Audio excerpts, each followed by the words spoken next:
ملک کی حفاظت کرنے والے اداروں نے بھارت جیسے 5 گنا بڑے دشمن ملک کو پچھاڑ کر رکھ دیا۔ اسلام آباد میں بلدیاتی انتخابات 15 فروری کو ہوں گے۔ الیکشن کمیشن نے شیڈیول جاری کر دیا۔ کاغذات نامزدگی کے لیے پبلک نوٹس 19 دسمبر کو آویزاں کیے جائیں گے۔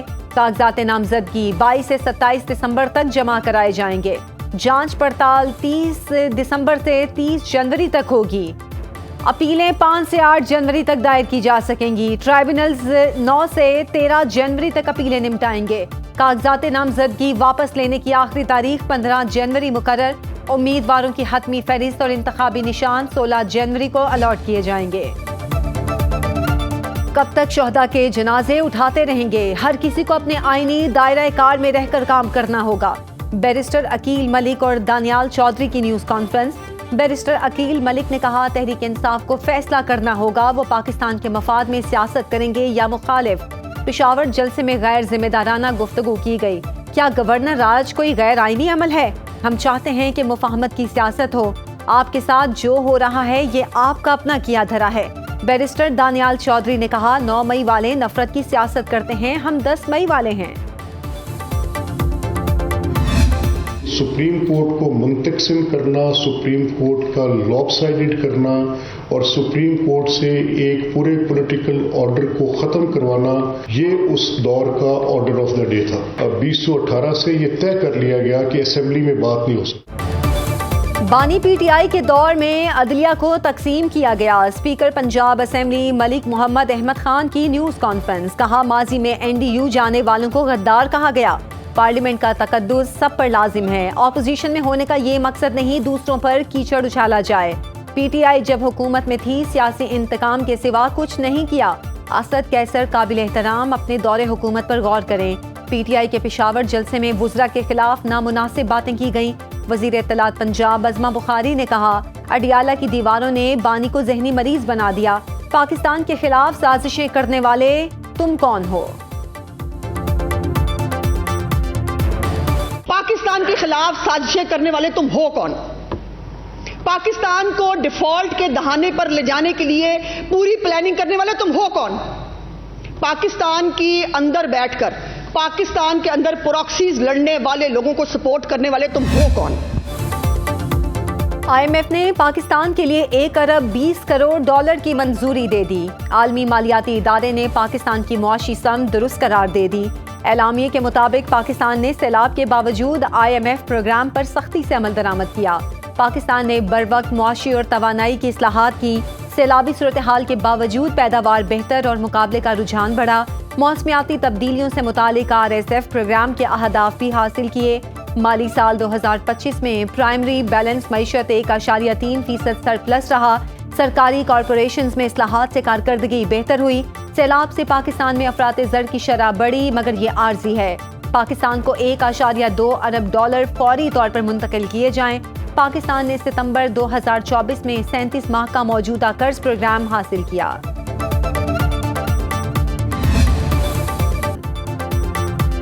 پاکستان میں کرپشن میں کمی اور شفافیت میں اضافہ ہوا۔ پاکستانی معیشت زبوں حالی سے استحکام اور ترقی کی طرف گامزن ہے۔ ٹرانسپیرنسی انٹرنیشنل نے این سی پی ایس کی رپورٹ جاری کر دی۔ سروے کے مطابق 66% پاکستانیوں نے بتایا انہیں کسی سرکاری کام کے لیے رشوت نہیں دینا پڑی۔ حکومت نے آئی ایم ایف سے معاہدہ کر کے معیشت کو مستحکم کیا۔ 43% نے قوت خرید میں بہتری، 57% نے قوت خرید میں کمی ظاہر کی۔ تعلیم، زمین، جائیداد، لوکل گورنمنٹ اور ٹیکسیشن سے متعلق عوامی تاثر میں بہتری آئی۔ 22 سے 29 ستمبر 2025 کے دوران کیے گئے سروے میں 4000 افراد نے حصہ لیا۔ 59% شرکا کا تعلق شہری، 41% کا تعلق دیہی علاقوں سے تھا۔ 55% مرد، 43% خواتین، 2% خواجہ سراؤں کی رائے لی گئی۔ پاکستان سمیت دنیا بھر میں آج انسداد بدعنوانی کا دن منایا جا رہا ہے۔ صدر مملکت آصف زرداری نے پیغام میں کہا پاکستان نے وقت کے ساتھ احتسابی نظام بہتر بنایا۔ کرپشن کے خلاف جدوجہد پوری قوم کی مشترکہ ذمہ داری ہے۔ بدعنوانی ترقی کی رفتار سست اور قانون کی بالادستی کمزور کرتی ہے۔ احتسابی اداروں کو سیاسی وابستگیوں سے بالاتر رہنا ہوگا۔ وزیر اعظم شہباز شریف نے کہا دیانتداری اداروں کو مضبوط اور قومی استحکام میں مدد دیتی ہے. عوام کا اعتماد شفافیت اور پیشہ ورانہ معیار سے مضبوط ہوتا ہے. وزیر اعلیٰ پنجاب مریم نواز نے کہا بدعنوانی جرم کے ساتھ سماجی معاشی اور معاشرتی ظلم ہے. ڈپٹی وزیر اعظم اسحاق ڈار کا ایرانی وزیر خارجہ سے ٹیلی فونک رابطہ. دونوں وزرائے خارجہ کا دو طرفہ تعلقات اور علاقائی امور پر تبادلہ خیال. ترجمان دفتر خارجہ کے مطابق پاکستان اور ایران کے درمیان تعاون بڑھانے پر گفتگو. باہمی دلچسپی کے معاملات پر اعلیٰ سطح رابطوں کا خیر مقدم. رواں ہفتے ترکمانستان میں international forum of peace and trust میں ملاقات پر اتفاق. وزیر اعلیٰ مریم نواز کا پنجاب میں کینسر پیشنٹ کارڈ متعارف کرانے کا فیصلہ. ہر مریض 10 لاکھ روپے تک علاج کی سہولت حاصل کرے گا. کینسر اور دل کے عارضے میں مبتلا افراد کے علاج کا مکمل خرچ حکومت ادا کرے گی.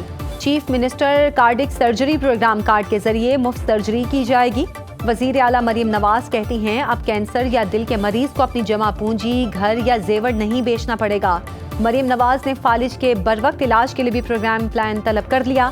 وزیر اعلیٰ مریم نواز کا ڈیجیٹل گورننس ویژن اور بلدیاتی خدمات کے لیے ای بلنگ نظام کا آغاز. پشاور میں نئے C T D regional headquarters کے قیام کی منظوری. 21 اضلاع میں سی ٹی ڈی دفاتر کی تعمیر کا منجمد ترقیاتی منصوبہ بحال کرنے کا فیصلہ. وزیر اعلیٰ خیبر پختونخوا کی زیر صدارت کاؤنٹر ٹیررزم ڈپارٹمنٹ کا اہم اجلاس. سی ٹی ڈی کے 186 ڈیٹیکٹیوز کو 638 مستقل فیلڈ آپریٹرز میں تبدیل کرنے کی منظوری. 4 ارب 30 کروڑ روپے لاگت سے ضلعی سطح پر سی ٹی ڈی کی توسیع کی جائے گی. سی ٹی ڈی کی گاڑیوں، اسلحے اور جدید آلات کی فراہمی کے لیے 7 ارب 77 کروڑ روپے کی بھی منظوری دی گئی.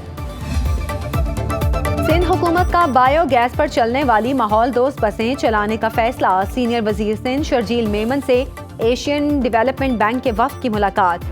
ٹرانسپورٹ منصوبوں کی مالی معاونت اور مستقبل کے اہم اقدامات پر تفصیلی تبادلہ خیال.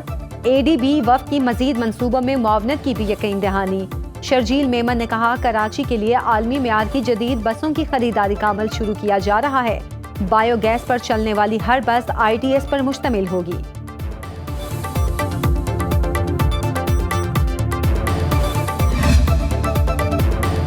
پاکستانی یوٹیوبر رجب بٹ برطانیہ سے ملک بدر. ویزے کی میعاد ختم ہونے پر رجب بٹ کو ڈیپورٹ کیا گیا.